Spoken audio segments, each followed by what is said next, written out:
Hello, my dear students. Welcome to you at Easily English Solution, an easy way of learning.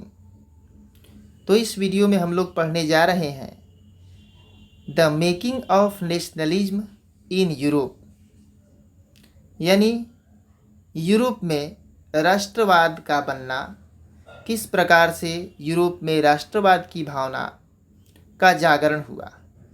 यह CBSE board history class 10 the rise of nationalism in Europe chapter का point 2 है। तो आइए topic को ध्यानपूर्वक समझने का प्रयास करते हैं और बहुत ही सरल भाषा में इसे समझेंगे। देखिए, यदि आप यूरोप के मैप को देखेंगे, मिड 18th सेंचुरी का, 18वीं शताब्दी के बीच के मैप का, तो आप देखेंगे कि कोई भी नेशन स्टेट वहाँ नहीं था, कोई भी राष्ट्र राज्य नहीं था।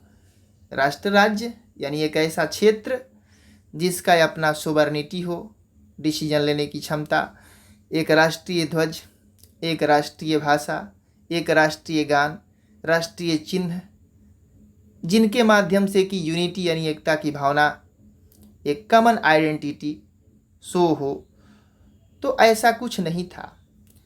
आज यूरोप के जिन देशों को, जैसे कि जर्मनी, इटली, स्विट्जरलैंड, इन रूपों में देख रहे हैं, वास्तव में ये सारे इन देशों के रूपों में नहीं थे।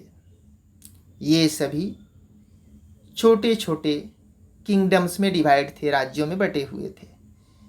या तो डच राजा या कैंटन्स आकर के वहाँ अपना ऑटोनोमस टेरिटरी यानी बिल्कुल निरंकुश राज्य की स्थापना करके और राज करते थे।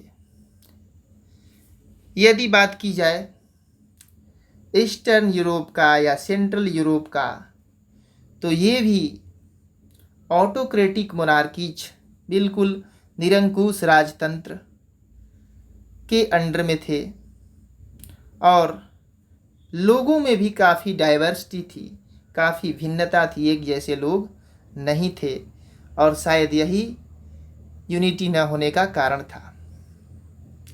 उनकी पहचान साझा नहीं थी, यानी जैसे एक पहचान नहीं थी। आज हम कहते हैं कि हम भारत के नागरिक हैं, तो ये एक एकता वाली पहचान हुई, चाहे हमारा धर्म, हमारा एथनिक कंपोजिशन, हमारा राज्य, हमारी भाषा कुछ भी हो।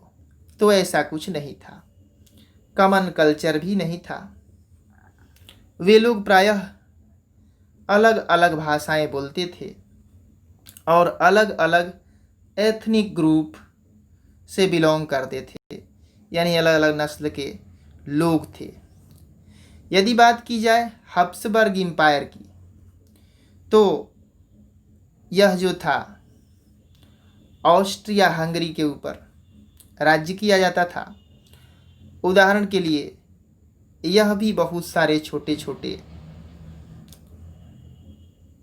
क्षेत्रों का, बहुत सारे क्षेत्रों का एक पैच वर्क था, यानी उनसे मिलकर बना हुआ था। लोग भी यहाँ पर डिफरेंट टाइप के थे। इसमें अल्पाइन रीजन, टाइरोल, ऑस्ट्रिया, सडेटनलैंड, बोहेमिया इत्यादि क्षेत्र मिलकर बने थे।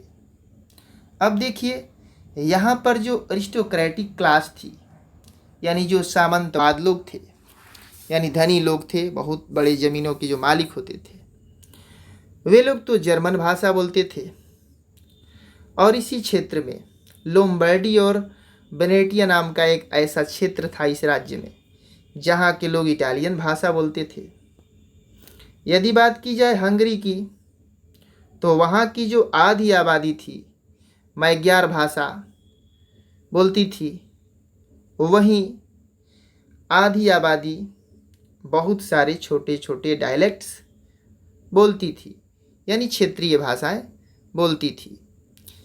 अब देखिए, गैलेशिया जो क्षेत्र था, वहाँ पर जो अरिस्टोक्रेटिक लोग थे पोलिश भाषा बोलते थे, और इसके बावजूद वहाँ पर 3 और लोगों के प्रधान ग्रुप थे और वे लोग इस साम्राज्य के बाउंड्री के अंदर ही थे और लोगों का यानी प्रजा का एक समूह जो कि पीजेंट थे, जो किसान थे, वे बोहेमियंस या स्लोवाक्स थे, ये इन नामों से जाना जाता था।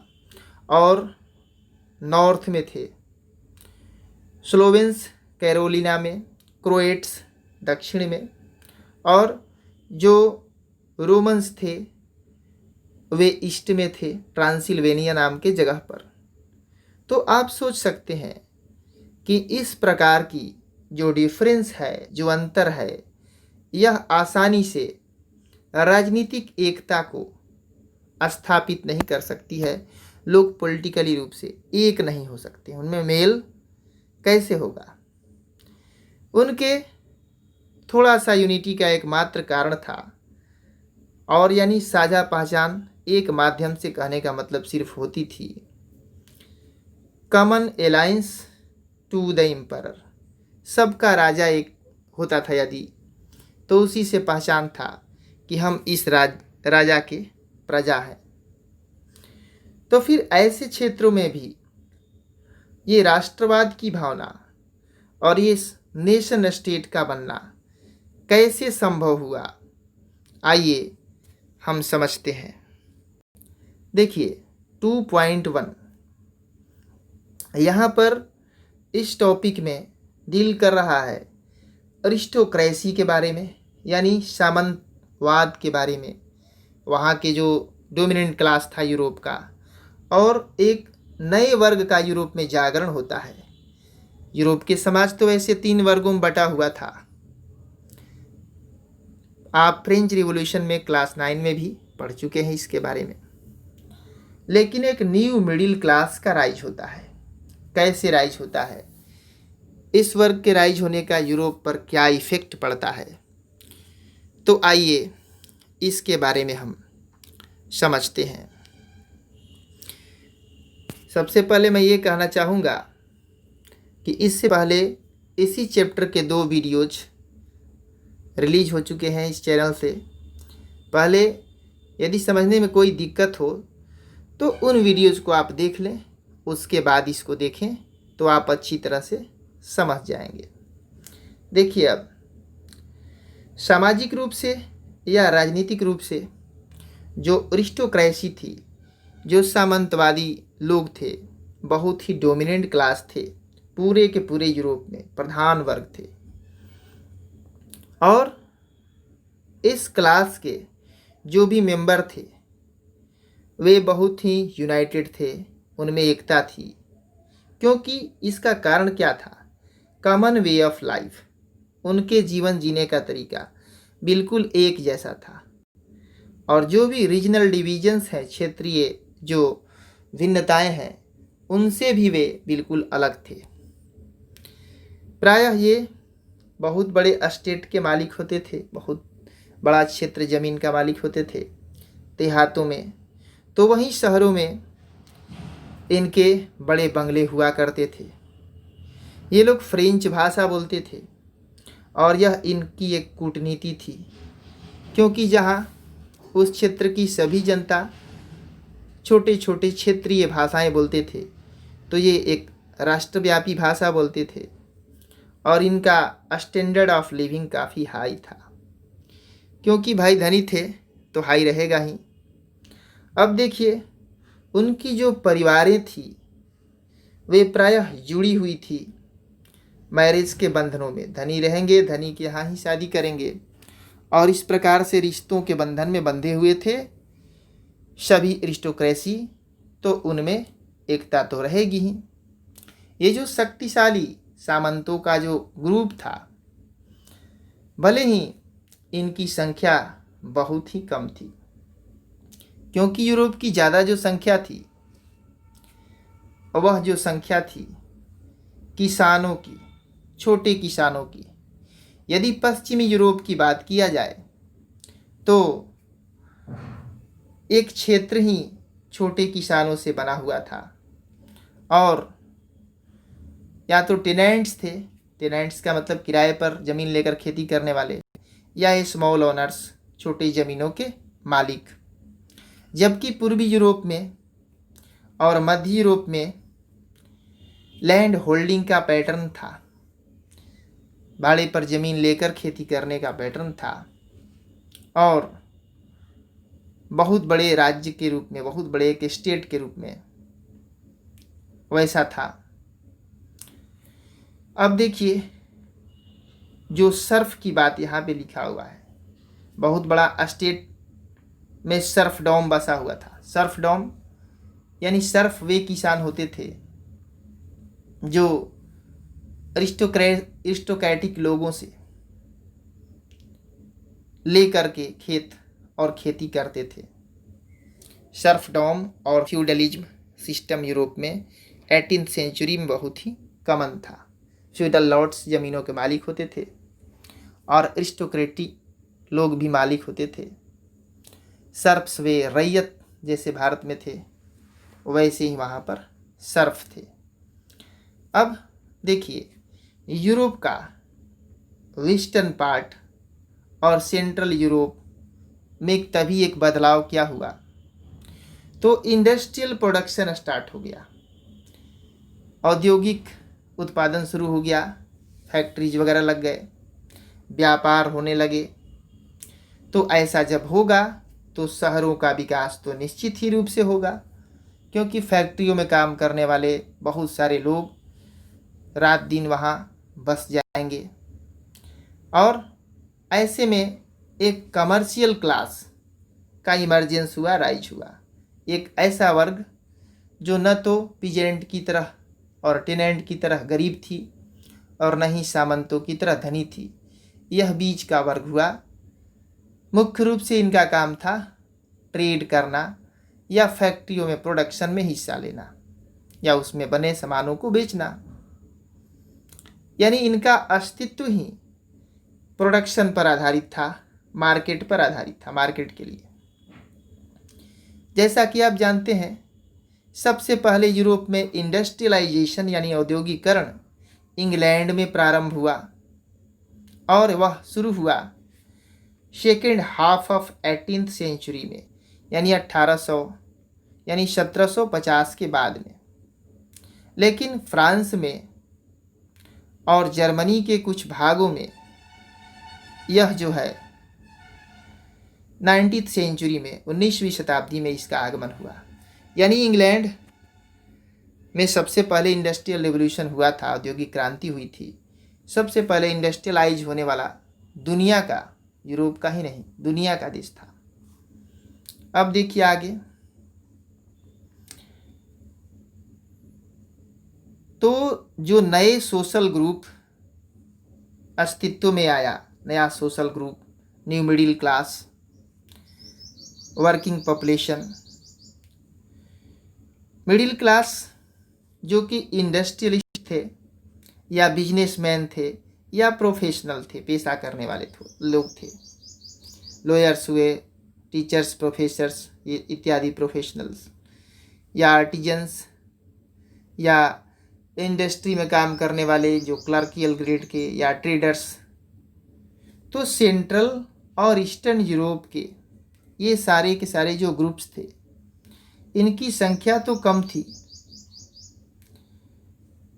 19th सेंचुरी के अंत तक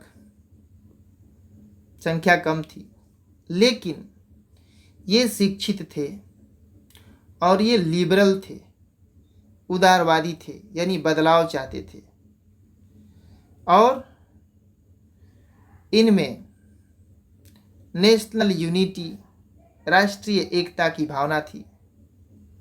और ये लोग अरिस्टोक्रेटिक प्रिविलेजेज, यानी कि जो सामंतवादी लोगों को जो जन्मसिद्ध अधिकार मिले थे, प्रिविलेज का मतलब जन्मसिद्ध अधिकार, यानी उन लोगों को बहुत सारे अधिकार थे। जैसे कि आप फ्रेंच रिवॉल्यूशन में पढ़ चुके होंगे कि किस प्रकार से जो नोवेल्टी होते थे, क्लर्जी होते थे, उनको टैक्स नहीं देना पड़ता था राज्य के लिए। तो यह क्या हुआ, यह एक बर्थराइट प्रिविलेज ही हुआ, जन्मसिद्ध अधिकार हुआ।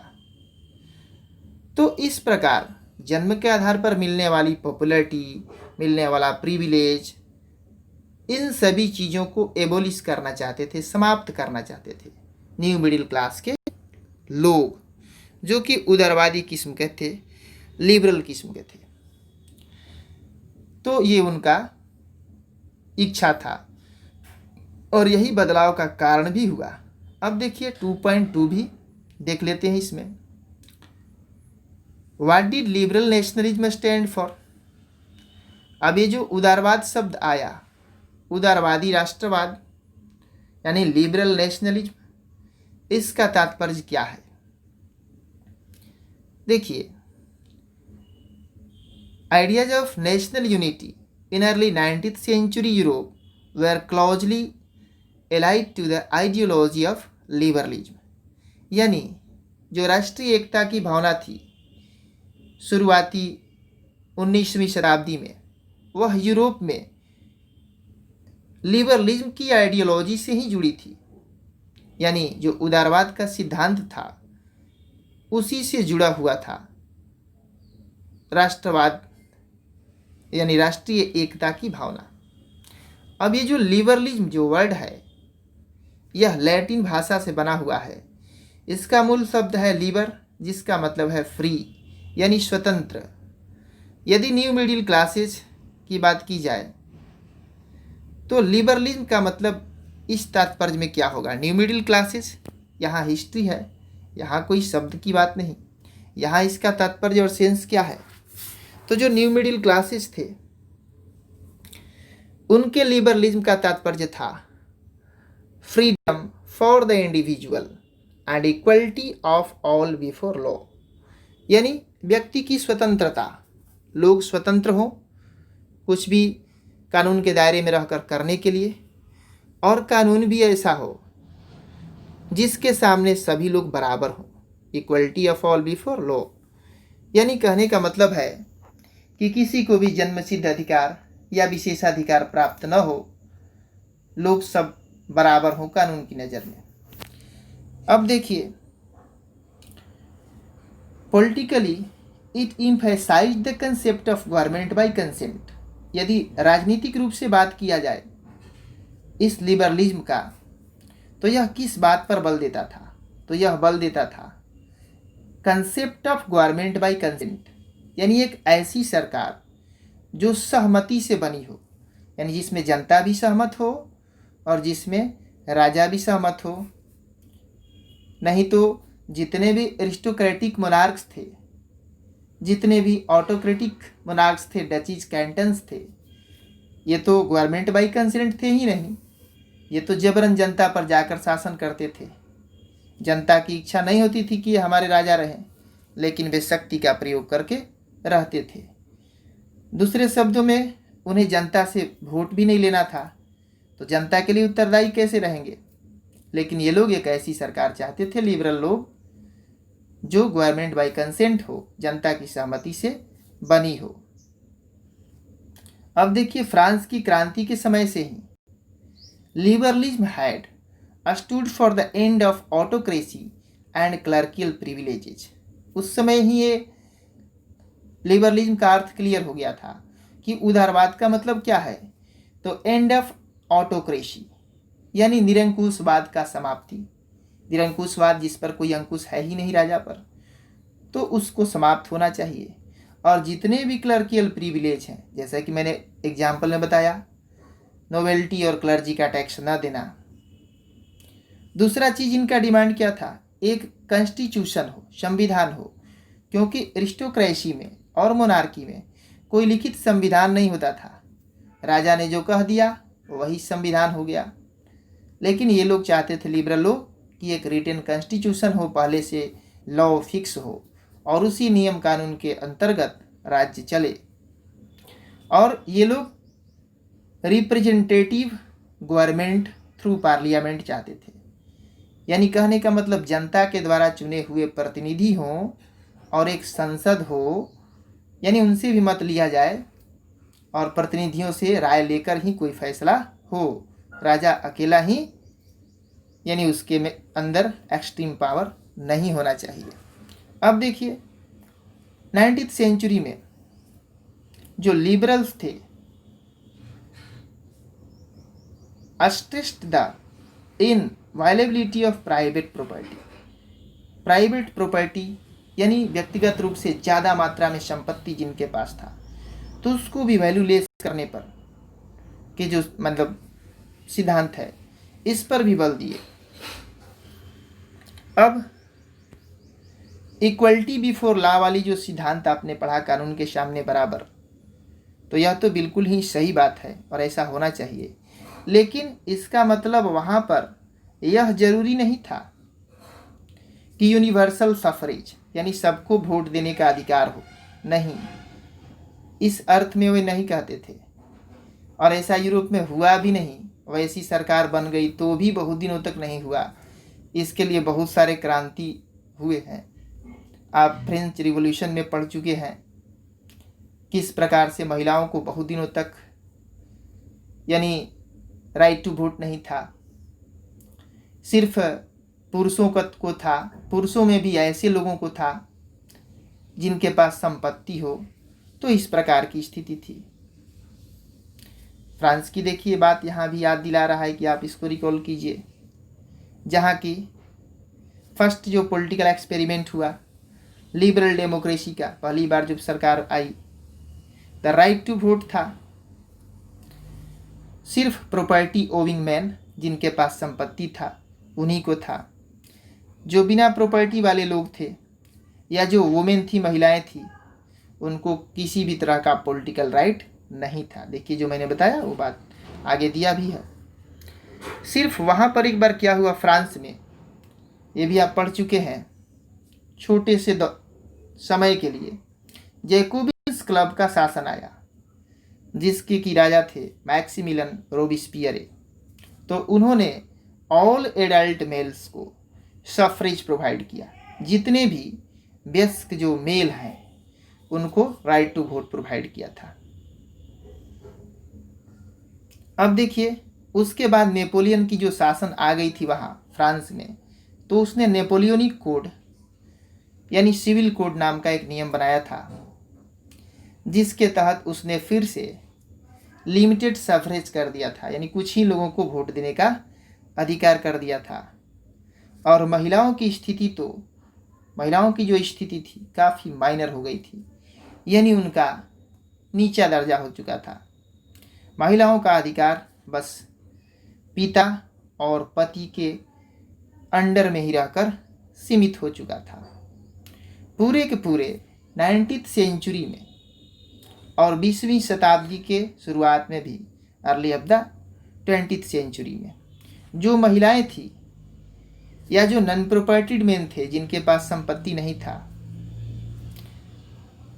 ये लोग अपोजिशन मूवमेंट यानी विरोध आंदोलन किए। क्यों विरोध का आंदोलन किए? तो इक्वल पॉलिटिकल राइट का डिमांड कर रहे थे कि हमको भी बराबर अधिकार चाहिए राजनीतिक रूप से, यानी हमको भी राइट टू वोट हो भाई, सरकार बनाने में पार्टिसिपेट करें हम भी। तो इसके लिए आंदोलन किया लंबे समय तक। यदि आर्थिक क्षेत्र में लिबरलिज्म का बात किया जाए तो आर्थिक क्षेत्र में देखिए इसका एक अलग ही अर्थ है। आर्थिक क्षेत्र में इसका मतलब है फ्रीडम ऑफ मार्केट, बाजार की स्वतंत्रता, and abolition of state imposed restrictions on the movement of goods and capital. कहने का मतलब है बाजार में देखिए, बाजारों में क्या था, गिल्ड रेस्ट्रिक्शन था। व्यापारियों का एक ग्रुप होता था और वे ग्रुप उस बाजार पर हावी रहता था, राजा के द्वारा परमिटेड होता था। दूसरे व्यापारी वहाँ जाकर व्यापार नहीं कर सकते थे, जाते तो गिल्ड का परमिशन लेना पड़ता था, तो वो बहुत ज़्यादा टैक्स डिमांड करते थे। गिल्ड के बारे में पढ़ेंगे आप, एक चैप्टर इस बुक में ही है, उसमें पढ़ेंगे। अब देखिए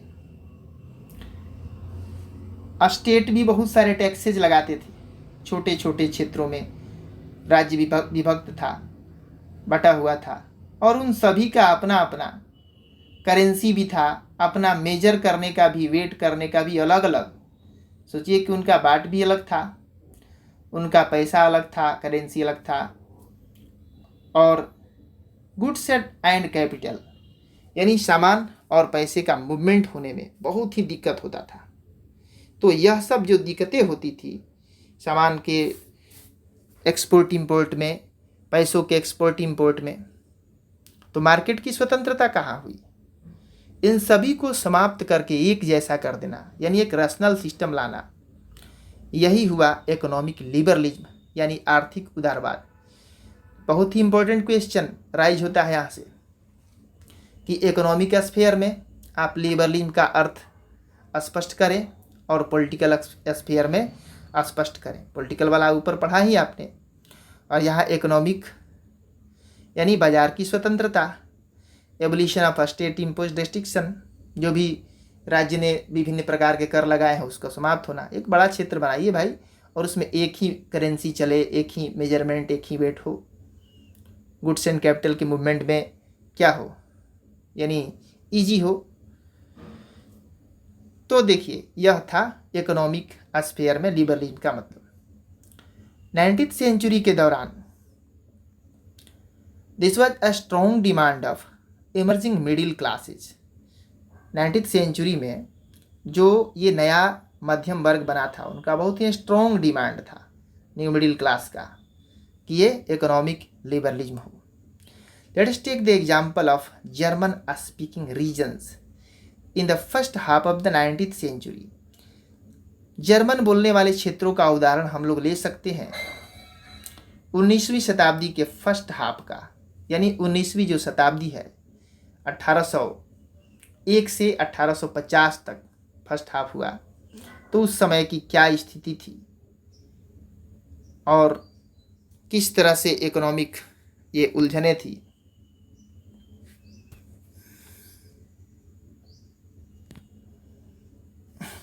नेपोलियन का रूल में क्या हुआ था, बहुत सारे छोटे छोटे प्रिंसिपलिटीज बना दिया गया था। जर्मनी खुद 39 जो कन्फेडरेशन था, 39 प्रिंसिपलिटीज का एक कन्फेडरेशन था। छोटे छोटे 39 प्रिंसिपलिटी थे, यानी एक ही राजा के अंदर एक ब्यूरोक्रेट थे, 39 राज्य करते थे उसके अंदर, और उनका एक ग्रुप था। और इन सभी ने अपना अपना अलग अलग करेंसी, अलग अलग वेट, अलग अलग मेजर अपनाया था। अब जैसे कोई उदाहरण दिया है कि कोई व्यापारी 1833 में यदि हमबर्ग से न्यूरेमबर्ग जा रहा है किसी सामान को बेचने के लिए, तो उसे 11 कस्टम बैरियर से गुजरना पड़ता था, यानी 11 ऐसे स्थानों से गुजरना पड़ता था जहाँ जहाँ टैक्स लिया जाता था, और उन्हें करीब 5% कस्टम ड्यूटी देना था। तो प्रायः उनका ड्यूज लिया जाता था वेट के अनुसार और मेजर के अनुसार। कपड़ा है तो मेजर करके और सामान है तो नाप करके। अब देखिए इन सभी क्षेत्रों का अपना अलग अलग सिस्टम ही था वेट करने का और मेजर करने का। न तो मीटर बराबर था और न ही बाट बराबर था, यानी अब इसमें कैलकुलेशन करने में बहुत ही टाइम लगता था, बहुत ही समय लगता था। कपड़े का जो मात्रक था उसका नाम था इली, और प्रत्येक क्षेत्र में अलग अलग लंबाई वाला था, यह डिफरेंट लेंथ का था। उदाहरण के लिए एक इली टेक्सटाइल मटेरियल यदि फ्रैंकफर्ट में आप खरीदेंगे तो आपको मिलेगा 54.7 सेंटीमीटर कपड़ा। यदि आप मियांज में खरीदेंगे तो आपको मिलेगा 55.1 सेंटीमीटर। यदि आप यही न्यूरेमबर्ग में खरीदेंगे तो आपको मिलेगा 65.6 सेंटीमीटर। यदि आप फ्री वर्ग में खरीदेंगे तो 53.5 सेंटीमीटर। देखिए कितना भिन्नता है। अब देखिए इन भिन्नताओं को समाप्त करने के लिए कदम भी उठाया गया। इस तरह के कंडीशन में, इस तरह की जो स्थिति थी बहुत ही बाधा पहुंचाती थी इकोनॉमिक एक्सचेंज में, आर्थिक रूप से खरीद बिक्री में।